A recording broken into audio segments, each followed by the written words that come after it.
The main kind of categories that we need to think about when it comes to Christmas is one, looking at food and toxins, so things that we probably shouldn't be giving our cats and our dogs because they can be poisonous unbeknown to us, or they can at least just make them feel under the weather, make them feel quite poorly. There's also things that we need to think about within the house, and then finally things about outside, so kind of general winter care outside now that it's getting colder. From a food point of view, there are lots of poisons or toxicities that we have more of in our house over the Christmas period, a lot of which you will already be aware of. So we are getting to that classic time of year where we are seeing at least one chocolate toxicity a week. So be really careful that your animals are not getting hold of any chocolate, and the darker the chocolate, the worse the problem. So the less that the animal has to eat to get an issue. And it's not just a case of leaving that chocolate around or feeding the chocolate. Think about things like what's in the presents you're putting under the tree. So they might be wrapped up, but your dog's still going to know that there's something tasty inside of there. So just be careful with our chocolate. The other big one at this time of year is grapes and raisin toxicity. Things like Christmas pudding, mince pies, they've got lots of these things in, and they can be really quite toxic and cause kidney issues. So just be careful we're not giving any of those to our pets.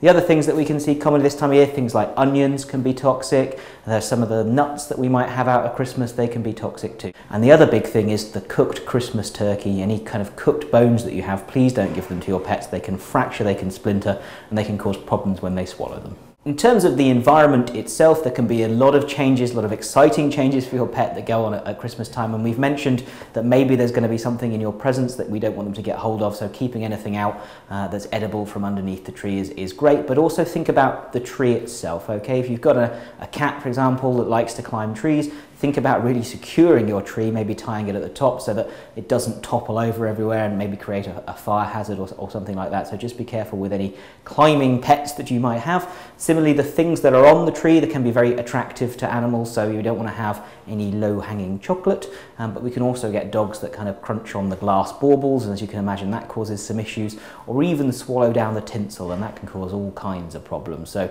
just maybe keep out of reach things that they might be tempted by, and just try and keep them away from your pets. And the tree itself can also be toxic in some cases, so we really don't want your pet munching on your tree. If there's any kind of chewing of the branches, it can cause vomiting and diarrhea, and the same goes for kind of drinking that water that sits around the bottom of the tree. Try and keep that covered. We certainly want the water there though, because it stops the pine needles dropping and stops the pets kind of standing on those and causing issues. And also just bear in mind, if you have a cat or a dog that finds changes stressful, all these kind of new things in the environment might be a bit scary, and even worse if you're having lots of people around. So if you do have an animal that finds something like that a bit stressful, try and find them a quiet corner of the house that they can hide in so they don't get too affected by what's going on. The last kind of section is talking about general winter care of our animals. Older animals can be a lot more prone to having flares up of their arthritis, so we want to make sure that they're all okay for their medication if they're on those, and that we do things like give them extra bedding so they have a more comfortable bed to lie on. And obviously if it's too cold outside for you, it's probably too cold outside for them. So if you have an appropriate animal that seems to suffer from the cold, then thinking about things like maybe an extra coat when they go outside, or if you have a cat, maybe not turfing him out in the night time if it seems really unbelievably cold outside. Let them stay in at this time of year, because that cold can be really detrimental to them. If you're out walking with your pet, then obviously a few things to bear in mind. Obviously the old warnings about staying away from any kind of frozen areas in terms of water. We don't want any dogs or people going out on frozen lakes or rivers or anything that could be an issue there. But also it's very dark at this time of year, and it's worthwhile maybe investing in some kind of reflective gear. We see quite a few road accidents at this time of year because the visibility is a lot less. So if you have some kind of reflective jacket for your animal, or maybe one of those flashing collars, then it can be a lot easier to see them in the night time.